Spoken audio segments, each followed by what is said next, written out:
నమస్తే.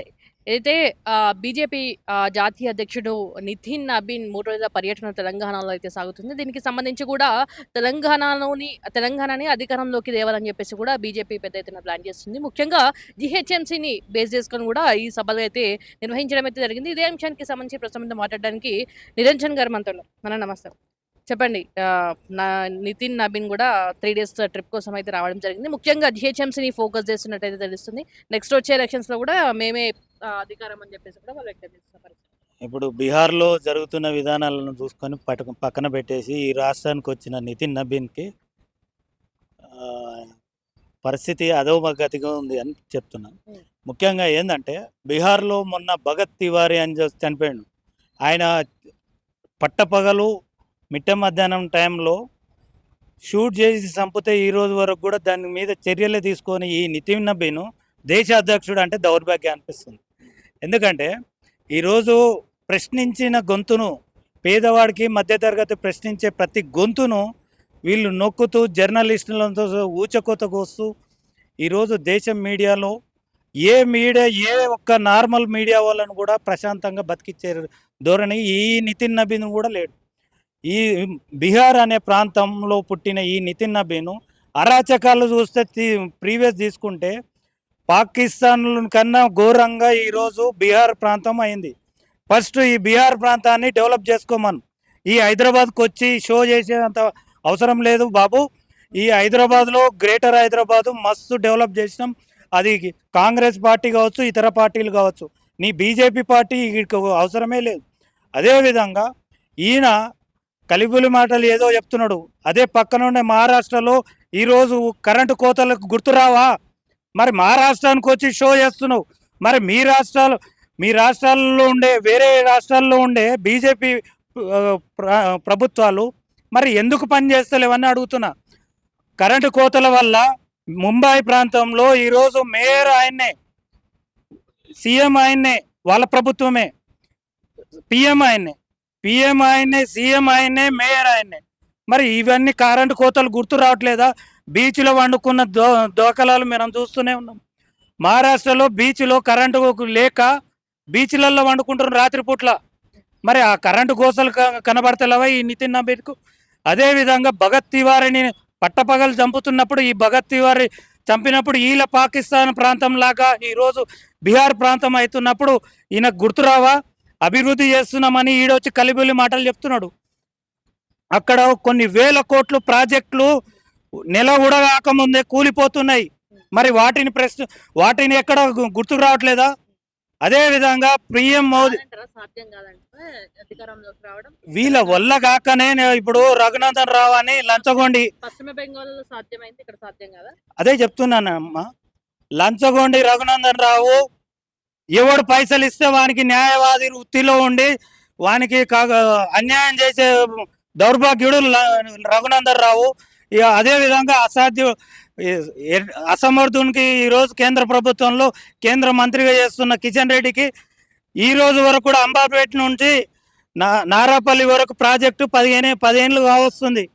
ఈరోజు వరకు కూడా ఆ బ్రిడ్జిని కట్టకపోవడం అనేది ఆయన కేంద్ర మంత్రిగా ఉండి ఏం పీక్తున్నాడు అనేది కూడా అసమర్థంకి కేంద్ర మంత్రి ఇస్తే ఇట్లనే ఉంటుంది అనేది దానికి నిదర్శనమే. ఈరోజు అంబార్పేట ప్రాంతం నుంచి మొదలెట్టుకుంటే నారాపల్లి వరకు ఒక బ్రిడ్జిని కూడా 10 ఏళ్ళు అవుతుంది. ఈయన మినిస్టర్ చేయబట్టి 6-7 ఏళ్ళు అవుతుంది. మరి ఈయన సెంట్రల్ మినిస్టర్ అయి ఒక 100 కోట్లు కూడా ఇప్పటి వరకు నిధులు తీసుకురాకుండా 100 కోట్ల ప్రాజెక్టుది ఇప్పటి వరకు కూడా కాని దౌర్భాగ్యం ఈ కేంద్ర మంత్రి ఎవరు కిషన్ రెడ్డి. ఈ గ్రేటర్ హైదరాబాద్ని ఏదో మేము కైవసం చేసుకుంటామని నీతి వాక్యాలు చెప్తున్నారు. ఇప్పుడు బరాబరి ఈరోజు ప్రజాపాలనలో ఈరోజు ప్రజల కోసమే పాటుపడి ప్రతిరోజు ప్రతి క్షణం పనిచేస్తున్న పార్టీ ఏదైనా ఉందంటే అది కాంగ్రెస్ పార్టీ. ఈరోజు ఈ గ్రేటర్ హైదరాబాద్కు హైడ్రా అనేది ఒక మహత్తరమైన రూపంగా అభివృద్ధి చెందుతుంది. అదేవిధంగా ఈ హైడ్రాలో ఇల్లులు కూలిపోయిన వాళ్ళకు త్వరలో ఒక ప్రణాళికతోన చేపట్టి ఈరోజు ఇల్లులు ఇవ్వబోతున్నాం. అట్లాగే ఈరోజు ఈ బీజేపీ పార్టీ చిత్తశుద్ధి ఉంటే ఈ 15 ఏళ్ల కాలం, ఈ 12 ఏళ్ల కాలంలో ఈ గ్రేటర్ హైదరాబాద్కి ఏం బీకినరో అడుగు, ఏం బీకినరో చెప్పమను. ఒక కిషన్ రెడ్డి చెప్తాడా, అధ్యక్షుడు చెప్తాడా, బండి సంజయ్ చెప్తాడా, ఎవరో చెప్పమను. ఈ గ్రేటర్ హైదరాబాద్కి ఎన్ని వేల కోట్లు ఇచ్చిండ్రు.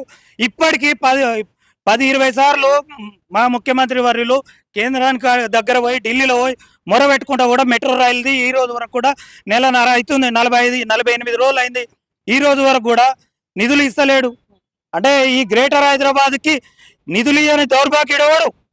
ఈ కేంద్ర ప్రభుత్వం కాదా?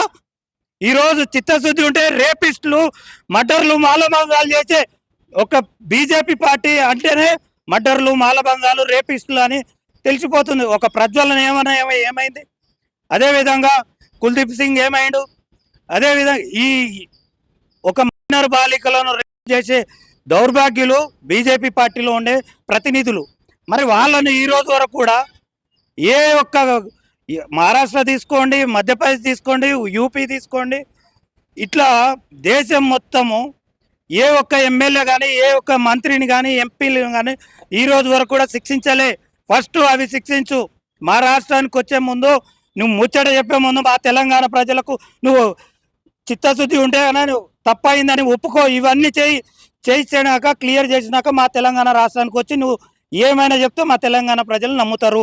అదేవిధంగా ఈరోజు ఆర్ఎస్ఎస్ ఒక ఉగ్రవాది అయింది. ఈ దేశంలో ఉగ్రవాది సంస్థ ఏదైనా ఉందంటే అది కేవలం ఆర్ఎస్ఎస్ పార్టీ, ఆర్ఎస్ఎస్ సంస్థనే. రేపిస్టులు అవుతుంటే ఆర్ఎస్ఎస్ ఒక్కడు రాడు. ఈరోజు మన రేఖకు పోక్సో కేటాయిస్తే ఒక్క ఆర్ఎస్ఎస్ వాది ఈరోజు బయటకు వచ్చి అవును ఇది తప్పని ఎవడన్నా చెప్పాడా? లేదు. ఈరోజు దేశం మొత్తము ఉగ్రవాద సంస్థ ఏదైనా ఉందంటే అది ఆర్ఎస్ఎస్. ఆర్ఎస్ఎస్ను ఫస్ట్ బ్యాన్ చేస్తే ఈ బీజేపీ పార్టీ యొక్క ఆనవాళ్ళను క్లోజ్ అవుతుంది. అప్పుడు ప్రజలకు విముక్తి అవుతుంది. ఈ దేశంలో ఈ రోజు వరకు కూడా 7-8 రోజులు అవుతుంది. మోదీ ఎక్కడ పోయిండు? మోదీ కనబడతలేడు. ఈ దేశ ప్రధాని కనబడతలేడు. ఎందుకంటే ఎన్డీఏ స్కామ్ ఎంత ఘోరంగా ఉందంటే కాగు నివేదికలో 54,000 కోట్లు ప్రభుత్వ ఆదాయము ఇప్పటి వరకు చూపించలేదు.